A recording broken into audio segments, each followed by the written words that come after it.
Okay, so next topic, kinetic energy of a system of particles in terms of center of mass. Before we start, what are we even trying to do? We have a bunch of particles, little balls of mass scattered in space moving around. We want one formula that tells us the total kinetic energy of motion, but written in a smart way using center of mass.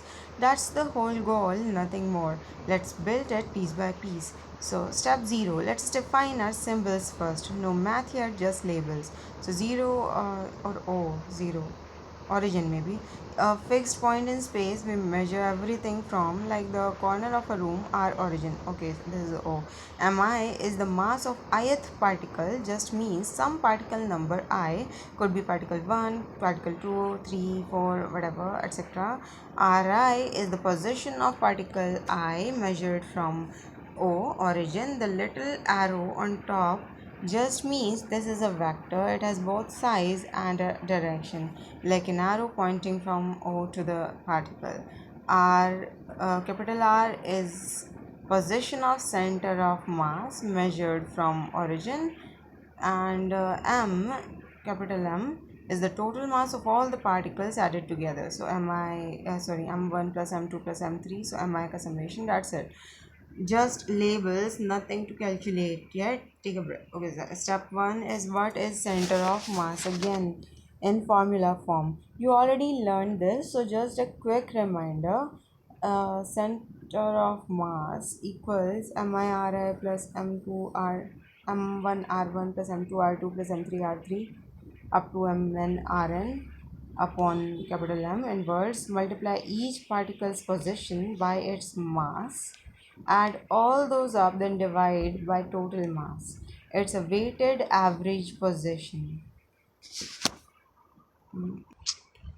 Okay, so this is weighted average position. We usually write the top part using the sigma symbol, summation, which just means add up all of these. So summation of mi ri and upon summation mi or capital M, nothing new, just shorthand for the same sum. Step 2 is the one key idea this whole derivation is built on. Here's the trick. For any particle, we can describe its position in two different ways added together. Position of particle equals position of center of mass plus position of particle relative to center of mass. Let's give a name to position of particle relative to center of mass. We'll call it Ri. Same letter, just little dash prime mark to say this is measured from center of mass, not origin. So the equation is, these two are still looking similar. I think they are not good at representing variables. They should have taken different. Anyways, so Ri, the ultimate position of the particle from the origin, can be written as the position of center of mass, and the particle's position from the center of mass. Let's understand why this is true with simple picture. Imagine you are standing on a moving train. The train's position measured from, say, the train station, like R, the center of mass. Your position inside the train measured from the train's door is Ri. Your actual position in the world measured from the train station is train's position plus your position inside the train. That's literally all this equation says. Nothing fancier than train plus you walking inside it. Reread this section once if needed. This is one idea. The whole derivation depends on. Everything after this is just algebra. Pause here. Does this part make sense for you? Um,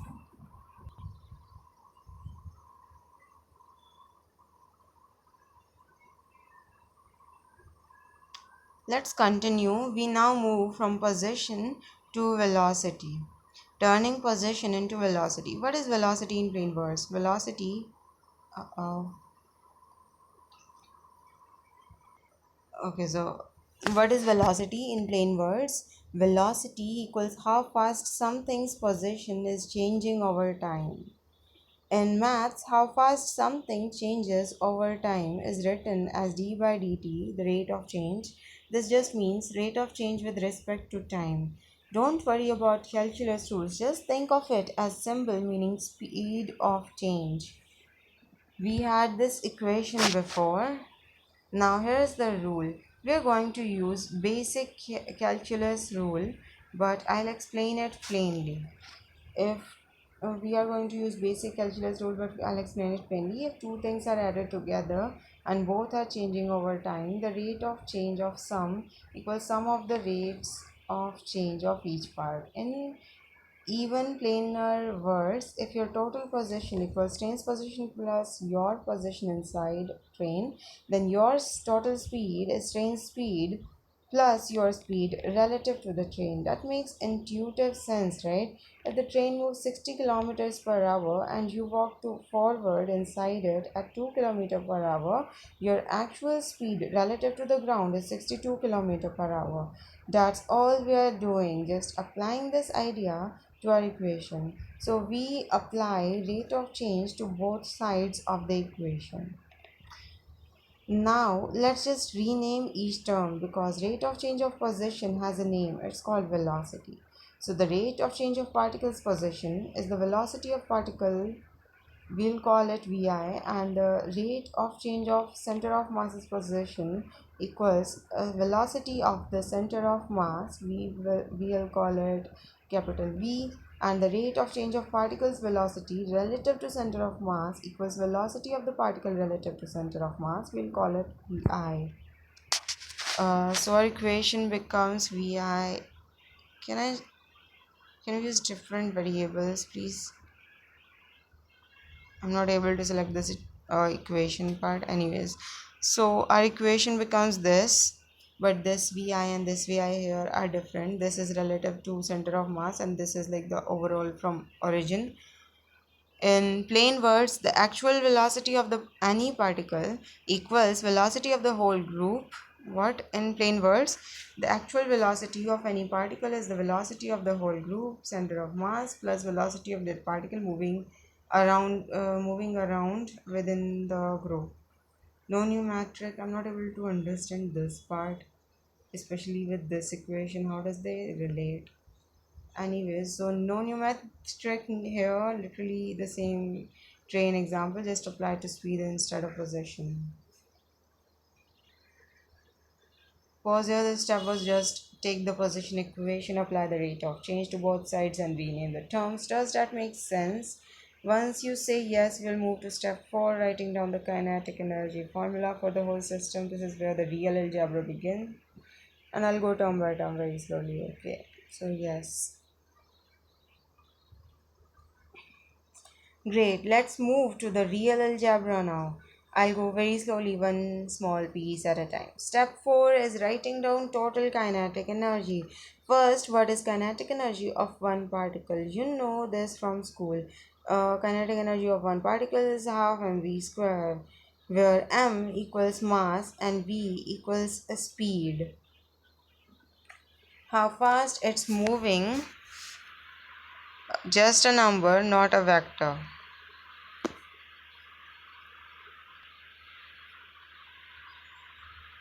Okay, so what is total kinetic energy of the system? Simple, just add up the kinetic energy of every single particle. So since kinetic energy is half mv square, for kinetic energy is total, we can add up half m1 v1 squared plus half m2 v2 squared plus half m3 v3 squared up to half mn vn squared using our shorthand. Sigma means add all of these up, we can write kinetic energy equals summation of or sigma of half mivi squared.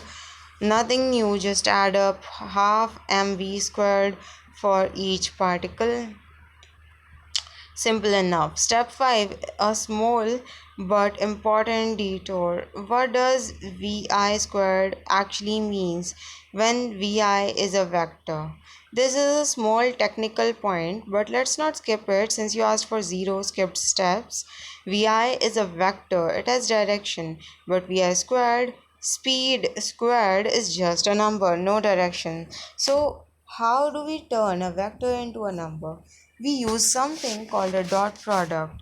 Here's the plain language. Dot product of a vector with itself, its length times its length equals length squared, which is just a plain number. So mathematically we write vi squared as vi dot vi. The dot here is a special multiplication for vectors called dot product. For now, all you need to know is a vector dotted with itself is magnitude squared, a normal number.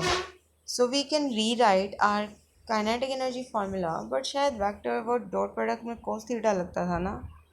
I am not like मुझे याद नहीं आ रहा है, but I would have to check. Okay, so we can rewrite our kinetic energy formula as summation of half mi vi dot vi. So v squared becomes vi dot vi. This is exactly the same formula as before. We have just written vi squared using dot product notation because in the next step we need to substitute vi equals v plus vi into this, and to do that algebra correctly with vectors we need the dot product form. Pause here, quick check. Does dot product of a vector with its self magnitude square just a number make sense? Say yes. I'll walk you through the substitution plus expansion very slowly next. That's the trickiest algebra part. So we'll take it one tiny piece at a time. When would it end?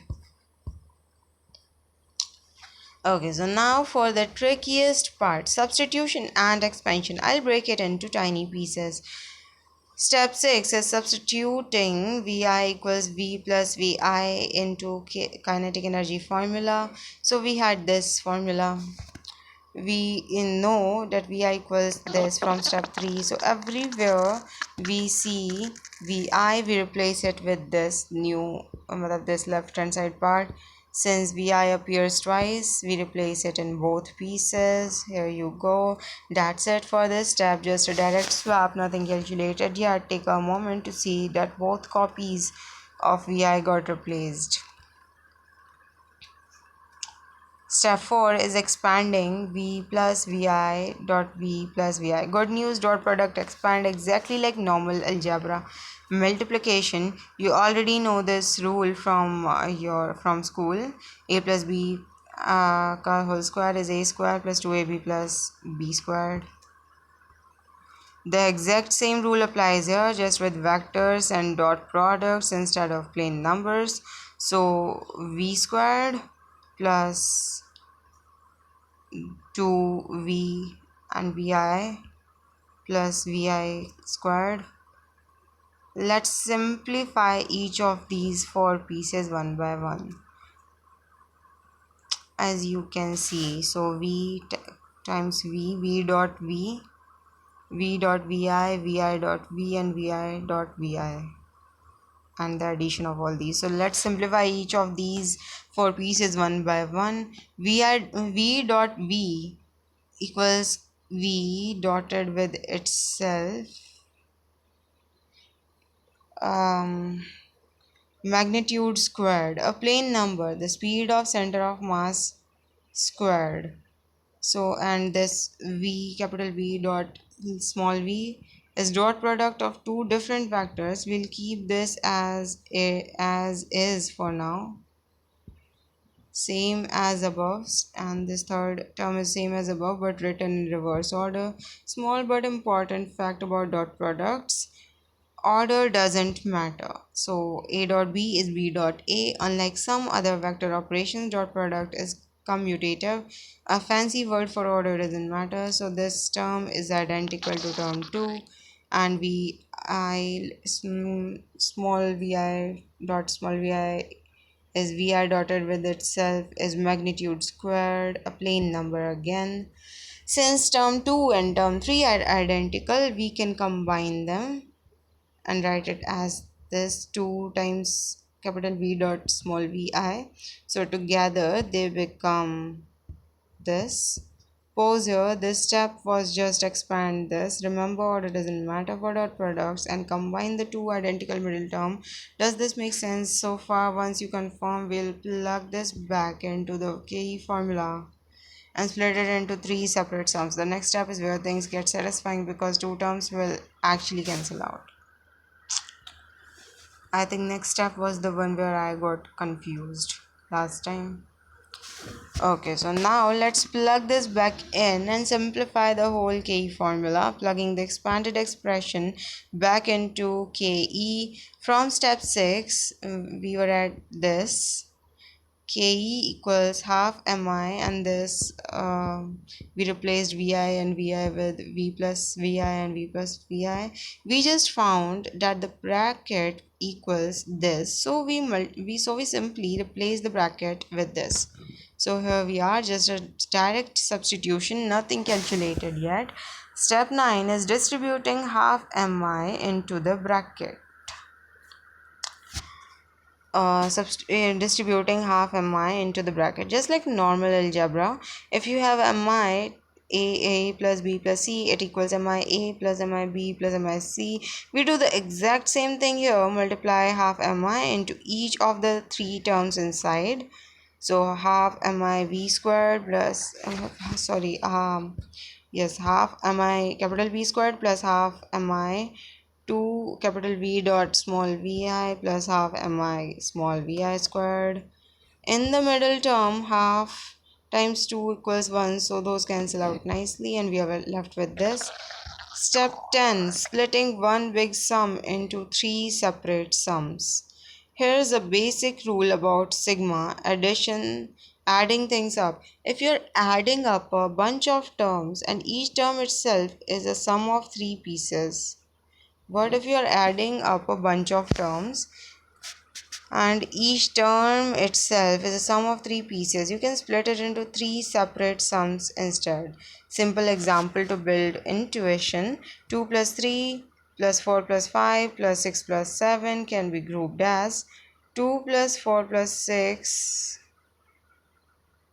Why does that matter? इससे क्या help हुई? 2 plus 4 plus 6 and 3 plus 5 plus 7. Same total, just grouped differently. We are doing the exact same regrouping trick, just with our three terms. So we have these three terms. Pause here. This step was just distribute half mi. Actually, this was easy. Maybe next step was where it gets a little tricky. So into the bracket, then split the one big sum into three separate sums of for each part, each term. Makes sense. Next step is important. In the first term, v squared, the center of mass is speed squared, is the same number for every particle. It doesn't depend on which particle I we are looking at, so we can pull it outside the sum. I'll show you exactly why that's allowed.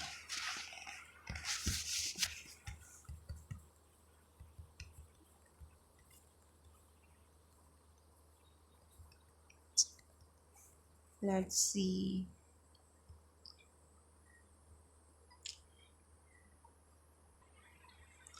Good question. Let's build this up with a plain number example first, then apply it. Step 11. Why can we pull v squared outside the sum? Plain number example first, no physics, just arithmetic. Suppose you have three particles with masses m1 equals 2, m2 equals 5, and m3 equals 3. And suppose there is some fixed number, let's say 10, that multiplies each mass. Watch what happens. Mi times 10 is 2 times 10 plus 5 times 10 plus 3 times 10 is 100. Now compare this to pulling the 10 out first and adding the masses, then multiplying. I think I got it already. Okay, so we took the 10 out, and 2 plus 5 plus 3 is 10, and 10 times 10 is 100. Same answer either way. This works because 10 is a fixed number that doesn't change as we move from particle 1 to particle 2 to particle 3, whether you multiply each piece by 10 first and then add, or add first and then multiply by 10 at the end, you get the same result. This is called distributive property, something you already learned in school, just used in reverse order. Okay. So now apply this to our physics term. Look at our first term. Ask yourself, does v squared change from particle to particle? No. V, capital V, is the velocity of center of mass. There is only one center of mass for the whole system, moving at one single velocity at any given moment. It's not different for each particle, it's one fixed number, well fixed at this instant in time. That's the same no matter which particle I we are adding up. Um, no particle, no matter which particle I we are adding up. So exactly like our 10 example above, v square doesn't change across the sum, we can pull it out. Where was our initial equation, by the way? What was our initial equation? We can maybe pull, how can we pull v squared? Maybe from this we can pull v squared out, from this we can pull v, from this we can't pull anything, maybe half. Half is also a constant.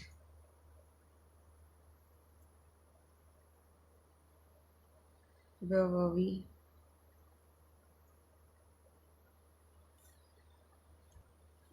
Okay, so we can pull this outside, v squared, and half is out because both are constant. I pulled out both the half and v squared. Both are fixed number that don't depend on which particle we are looking at. So both can come outside the sigma sign.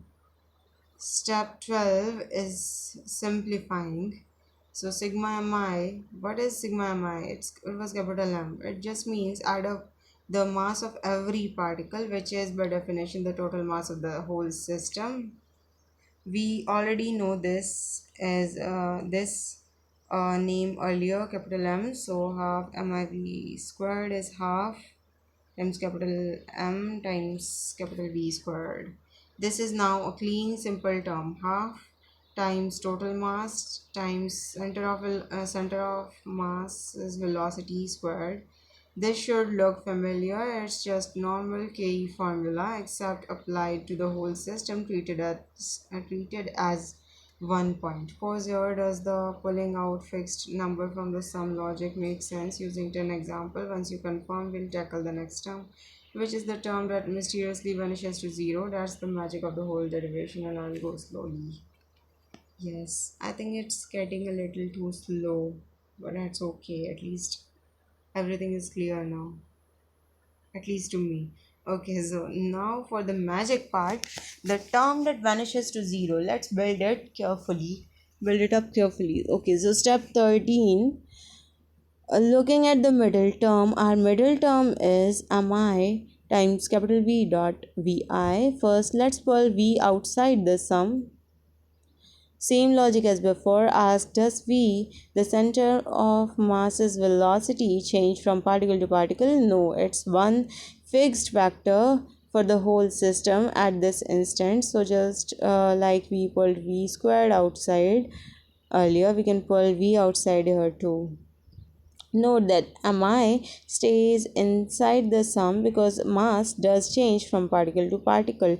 Different particles can have different masses, only a capital V comes out since it's the same for all particles. Now the whole term simplifies to this. Our job now is to figure out what is mi vi. If we can show this equals to 0, then the entire term becomes 0 and it vanishes completely. So step 14, proving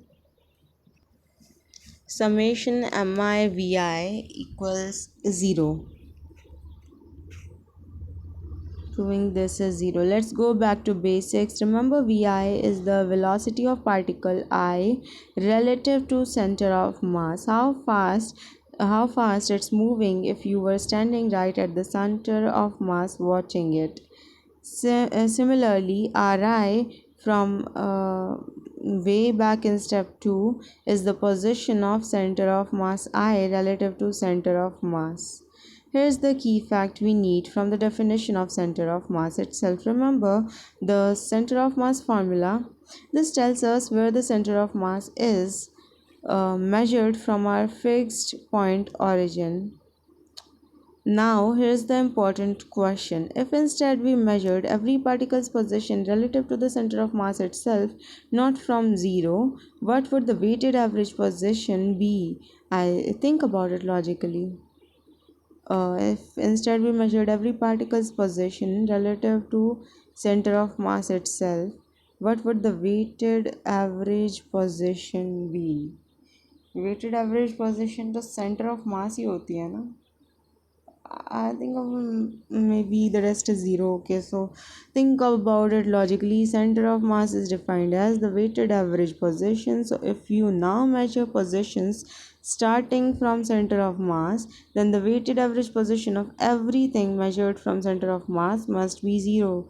It's like asking how far is the average position of a group from average position of that same group. The answer is always zero by definition, no matter what group you are talking about. Written mathematically, MIRI equals zero. From center of mass, MIRI equals zero. I'm still not able to comprehend this part properly. Okay, this is genuinely important physics fact. You can also derive it formally by substituting this back into the center of masses equation, but for now just trust the logical explanation above. Average distance of a group from its own average equals zero. Okay, for zero, does this make sense? Position of particle relative to center of mass weighted by mass and added up equals zero because center of mass is the average. Once you say yes, I'll show you the last tiny step turning this position fact into velocity fact. Just one line. They are going to differentiate it.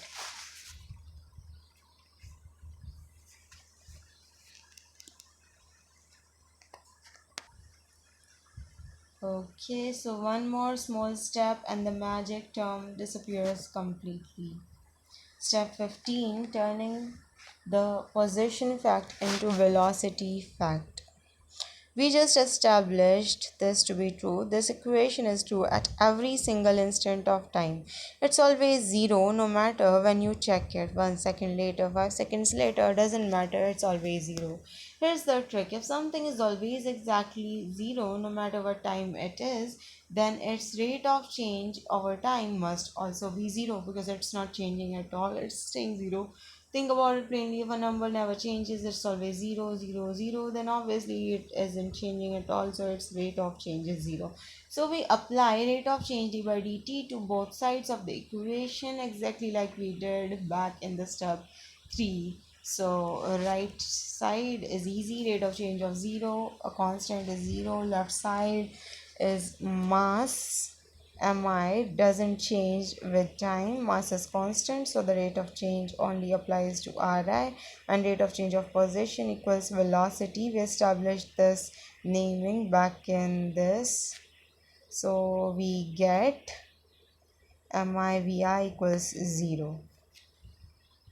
Step 16, the middle term vanishes. Now go back to step 13 where we had v capital V dot summation of vi mi vi, which turned out to be 0. We just proved this is 0, so this whole terms becomes 0. Anything dotted with 0 vector is just 0. Makes sense since the 0 vector has no length and no direction. The entire middle term of our ke equation vanishes to 0.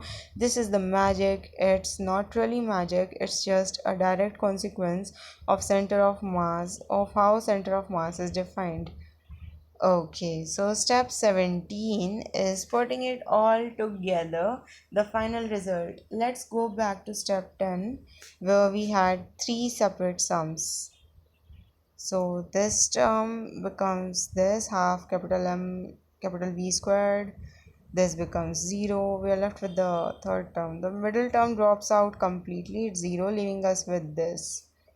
We didn't change it at all. So this is the final answer.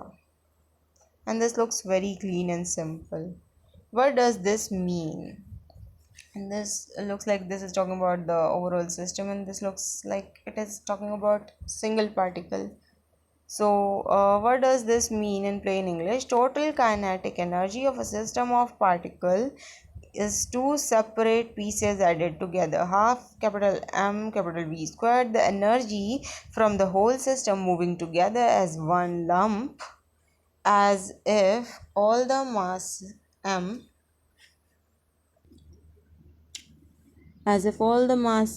were squished into a single point, the center of mass, moving at velocity v. This is called translational kinetic energy.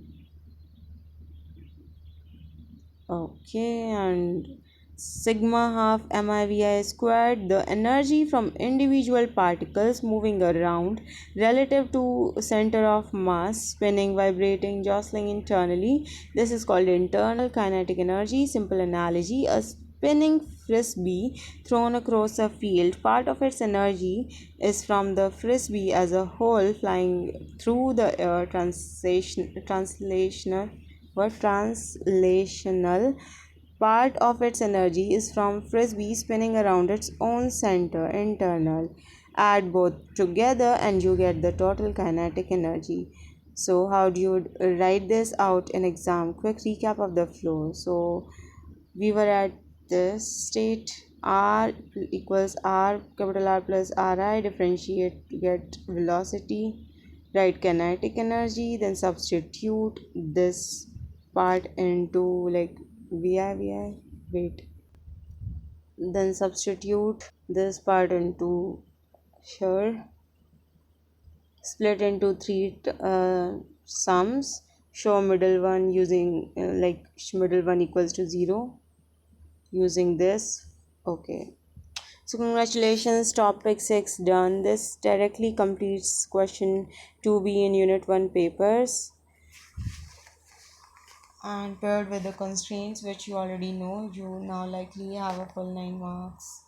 Question 2 logged in for unit 1, and that's it.